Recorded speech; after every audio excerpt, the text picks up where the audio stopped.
We've got an NFC West battle on Monday Night Football this week when the San Francisco 49ers travel to St. Louis to face the Rams. San Francisco a 3-point favorite on BETDAQ, 43.5 the total here. Now there seems to be a lot of reasons to like the Niners in this spot. It's not surprising then that San Francisco has been a very popular public bet out in Las Vegas this week. Nearly 80% of the public money coming in on the San Francisco 49ers. And again, it's easy to see why.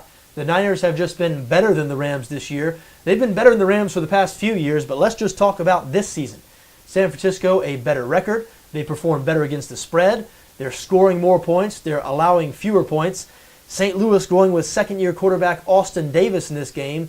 Davis just 3 career starts under his belt. He'll be facing a San Francisco defense that ranks in the top 5 in total defense, rushing defense, and passing defense. So this a tough spot for Austin Davis.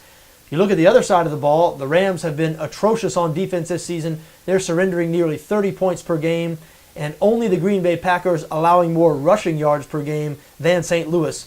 That's bad news when you're getting ready to face a San Francisco offense that ranks 3rd in rushing. Frank Gore really getting it going over these past couple of weeks. So as we said, a lot of reasons to like the San Francisco 49ers in this spot. This game feels really suspicious to me, though. A fishy feeling line. We see this every week in the NFL when it's tough to make a case for one side and the public is all over the other side. We saw it yesterday when the San Diego Chargers traveled to Oakland to face the Raiders. Chargers came into that game 4-1, having won 4 straight games. Their quarterback, Phillip Rivers, the favorite for the MVP award.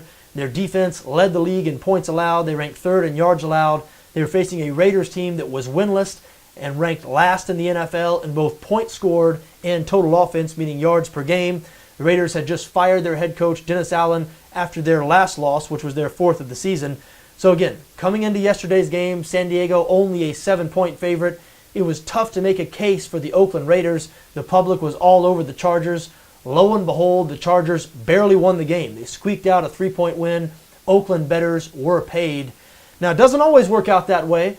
The Denver-New York Jets game yesterday, another example. Public all over the Broncos, and why not? Tough to make a case for the New York Jets, and the Broncos did end up covering. However, if you saw that game, you know the Jets just about pulled out a sickening backdoor cover. It was only a late touchdown from Denver that saved Broncos better. So, listen, we see it a lot in the NFL where it seems like you're baited into betting on one side, and I do believe this is one of those cases where you're being baited to bet on the San Francisco 49ers. But like we said, tough to make a case for the Rams. Listen, I've tried, and here's the best I've come up with. You look at the last 4 weeks. It's been 4 games for San Francisco, 3 for St. Louis because they've had a bye in there. San Francisco's last 4 games, they've lost twice, and their 2 wins have both been narrow victories, 5-point victories over Kansas City at home last week and over Philadelphia. You look at the last 4 weeks for the St. Louis Rams. In Week 2, they beat the Tampa Bay Buccaneers. Then in Week 3, they nearly beat the Dallas Cowboys. They had a big lead in that game. Dallas came back to win 34-31. That performance looking more and more impressive from St. Louis as the weeks go by and Dallas continues to stack up these victories. Yesterday, they beat the Seattle Seahawks. And then last week, the Rams went on the road to Philadelphia, a 1-loss team, and only lost by 6. They were very competitive in that game. So listen, the last 4 weeks, the Rams have played 3 games. They've won once. And they've lost to Dallas and Philadelphia, 2 1-loss teams, by less than a touchdown both times. A 3-point loss to Dallas, a 6-point loss to Philadelphia. So it's entirely possible the St. Louis Rams just aren't as bad as we think they are. They're just not as bad as people seem to be giving them credit for. And the San Francisco 49ers, on the other hand, they might not be quite as good as we think. You look at their last 4 games. You look at their performance last week against Kansas City. That game was in San Francisco. The Niners had some trouble there before pulling out a 5-point victory. That's the best I can come up with in terms of a case for the St. Louis Rams. But I'll tell you what, if I was going to play on this game, I would not want to be joining the public and betting on the Niners. I do think a Rams bet the right play here.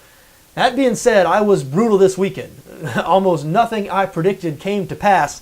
So if the Niners win this game by 30, that would just fit right in with what's happened to me in this Week 6. But you know what? I don't think that's going to happen.